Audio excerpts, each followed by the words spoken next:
She's just here for leftovers. My brother snickered, licking barbecue sauce off his fingers while balancing a beer can in the other hand. The paper plate in my hand suddenly felt like it weighed 20 pounds.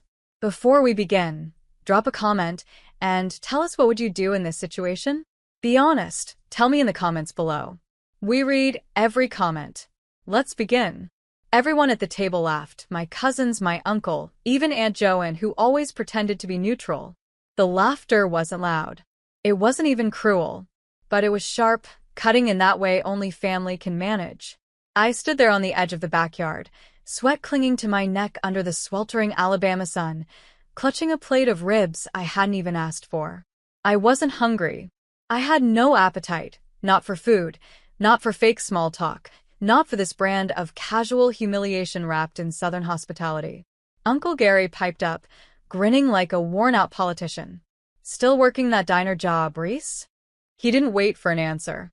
I saw your car outside. You know we got a guest spot for parking, right? Not the lawn. Laughter again. Clinks of beer bottles. A few uncomfortable smirks. But no one said anything.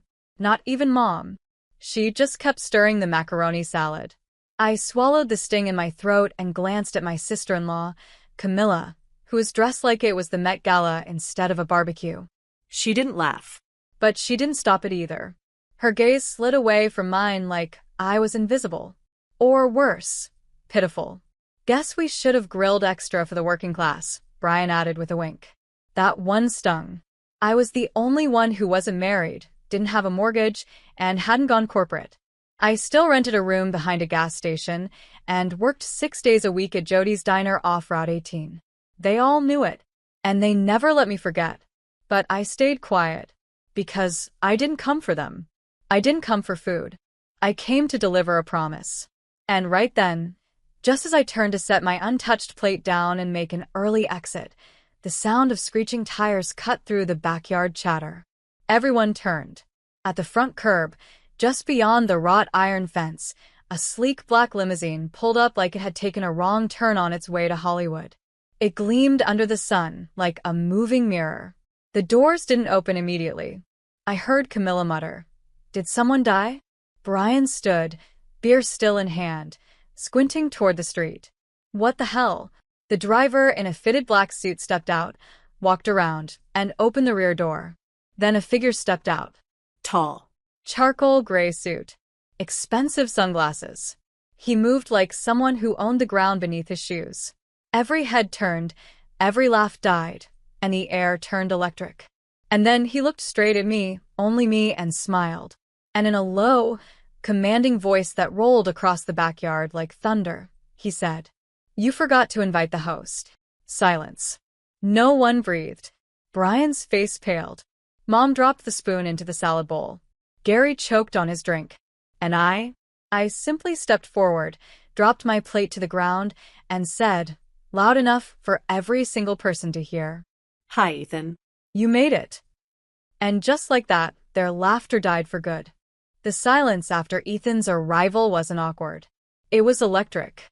Everyone just froze.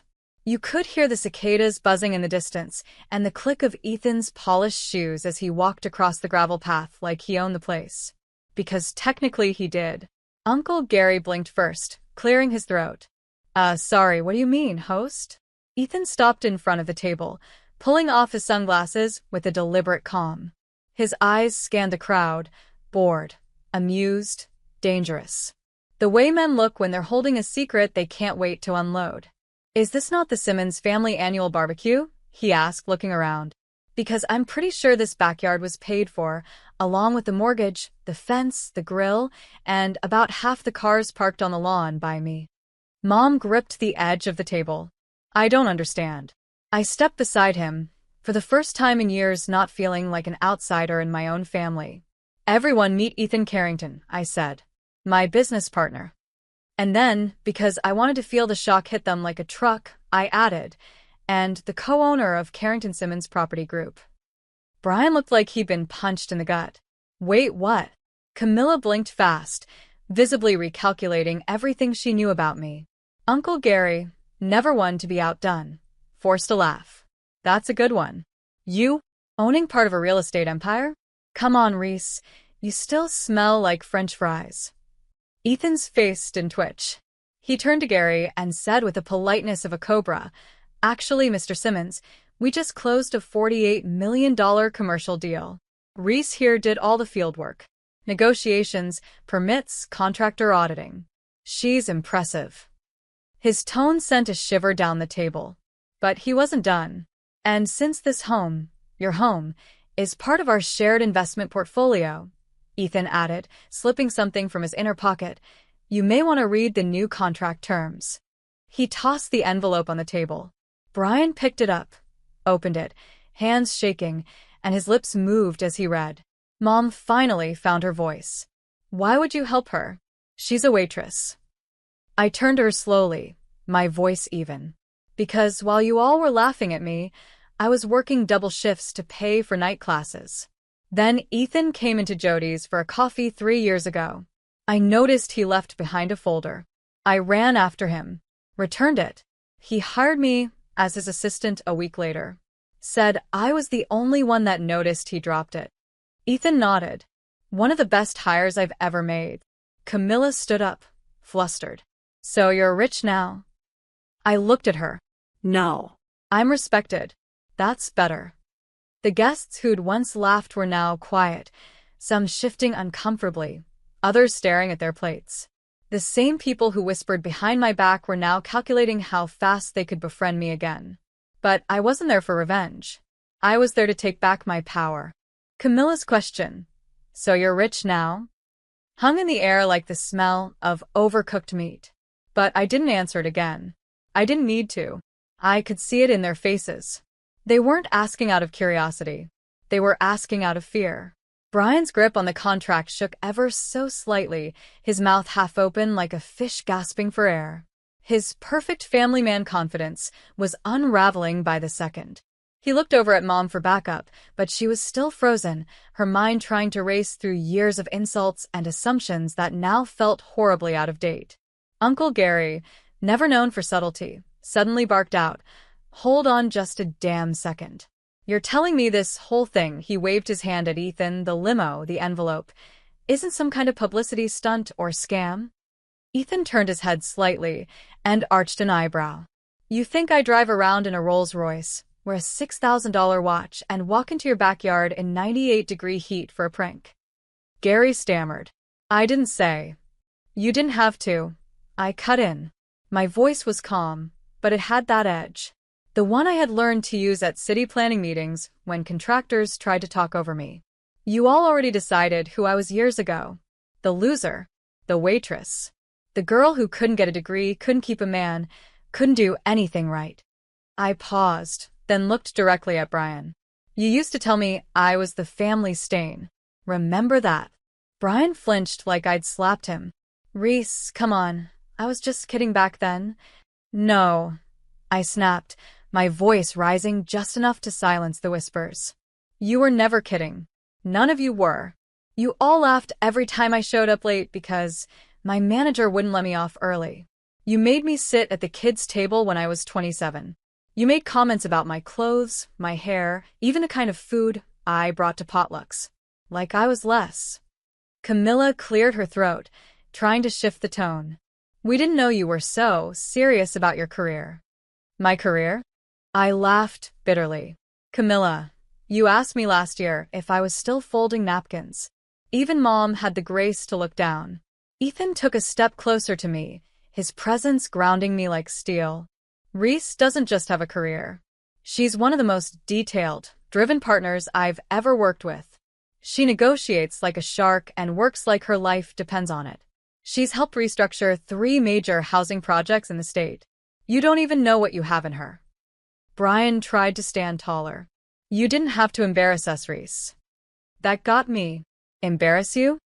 I whispered, taking a slow step forward. "Do you know what's embarrassing? Walking into a room full of your own blood and being treated like furniture. Being asked if you're dating, yet like that's the only metric of success. Being laughed at for working hard because your job doesn't come with a 401k or a dress code. And the worst part?" I went on, voice thick with emotion now. The absolute worst part was that I kept coming back, hoping maybe this year would be different. Maybe you'd see me. But no. You all just doubled down. Gary shoved his hands in his pockets. Well, if this is a pity parade, I think I'll... You're not going anywhere, Ethan interrupted smoothly. Because you're on my property. And I have a few things I'd like to clarify. Everyone froze.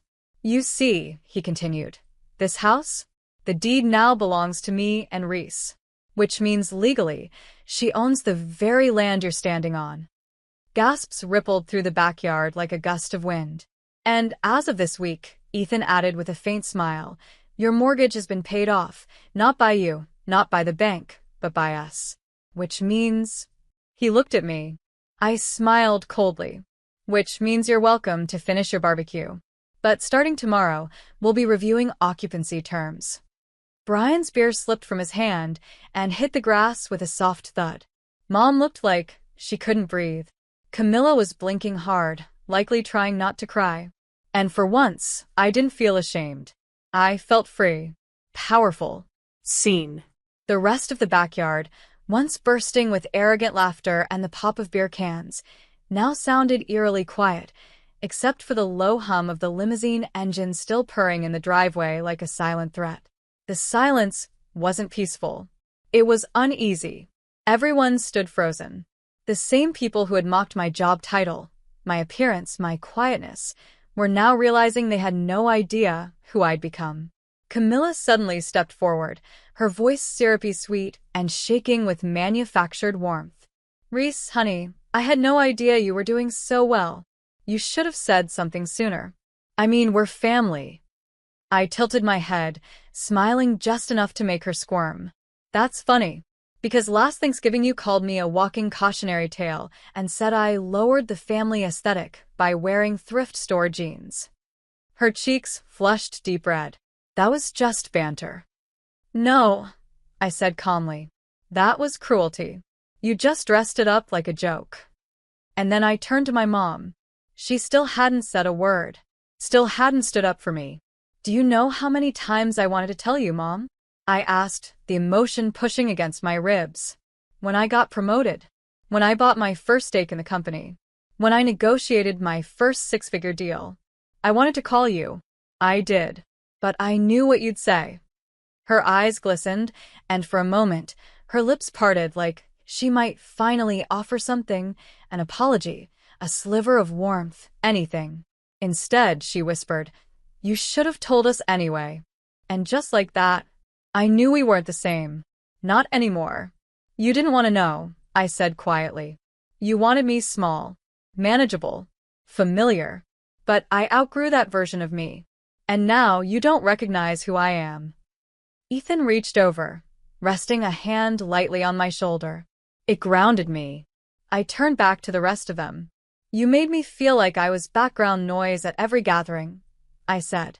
Like I was something to scoff at.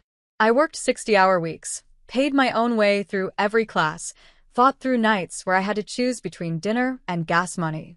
While you all posted vacation selfies and congratulated each other for doing the bare minimum. My voice caught, but I kept going. I never asked for handouts. I never blamed anyone. I just worked, but all you saw was the uniform, the diner, the parking spot. And now that I've stepped out of your narrative, now that I don't need your validation, you're scared. Brian snapped.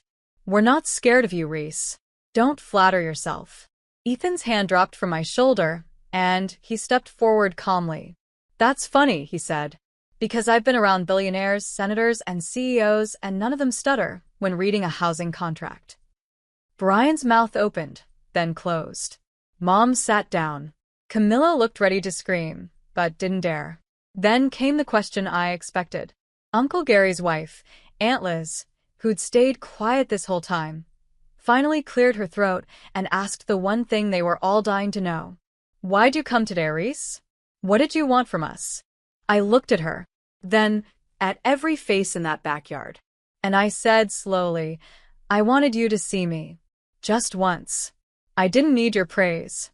I didn't even need your kindness. I just wanted to know if you'd ever ask what I'd been building while you left. But none of you did. And now? Liz asked. Now, I said, voice steady. I don't need you to. I turned to Ethan. Let's go. We have a meeting at 4. He nodded and offered me his arm. As I took it and began walking away, Brian finally blurted out, desperate. Wait.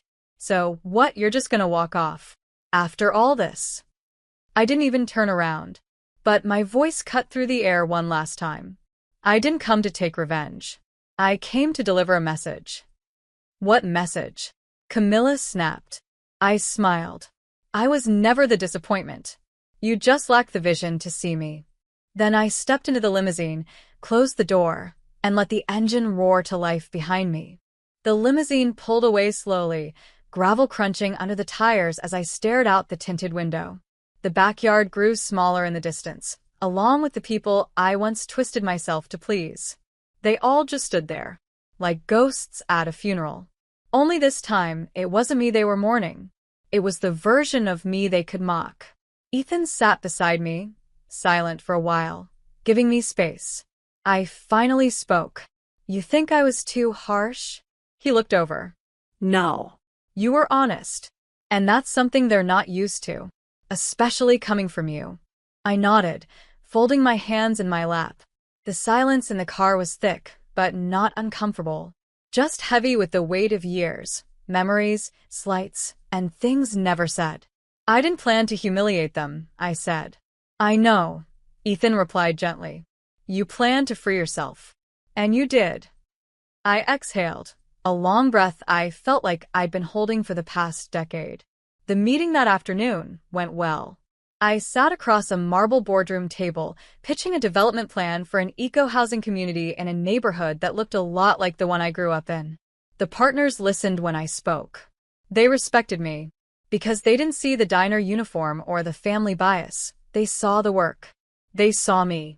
Later that night, after everything settled, I went home, my real home, not the apartment behind the gas station anymore. A clean, sunlit loft with shelves lined with books I used to dream about affording. I kicked off my heels, made a cup of tea, and checked my phone. 12 missed calls. Brian. Mom. Camilla. A few from numbers I didn't even have saved anymore. And a single voicemail from Mom. Her voice was small. Tired. Reese, I know we weren't fair. I know I should have said something sooner. I just didn't know how to deal with the fact that my little girl had changed and I'd missed it all. You didn't deserve what we gave you. I'm sorry. I really am. I didn't cry. Not this time. Instead, I saved the voicemail. Not because I forgave her yet, but because it mattered that, after all this time, she said it. Later that week, I returned to Jody's diner. Not as a waitress, but as a guest. Everyone there welcomed me with open arms, like I'd never left. Jody herself hugged me so tight, I thought she'd crack a rib. You look like a CEO now, Reese, she laughed. But I remember the girl who used to give free pie to that old man who cried on Tuesdays. Still would, I smiled. Because I hadn't forgotten where I came from. That weekend, I got a letter in the mail, handwritten from my cousin Natalie. She was the only one who didn't laugh that day. She apologized for staying quiet, said she'd always admired me, but was too afraid of being outcast like I was. I called her. We went out for lunch. Talked like real people. That one moment of connection reminded me not everyone in that backyard had been the enemy. Some were just too scared to stand. And now, I didn't need anyone's permission to stand tall anymore. I wasn't the joke. I wasn't the background noise. I was the woman who'd built herself from scratch, while the world watched from lawn chairs and folding tables. I was the storm they didn't see coming. And I was just getting started.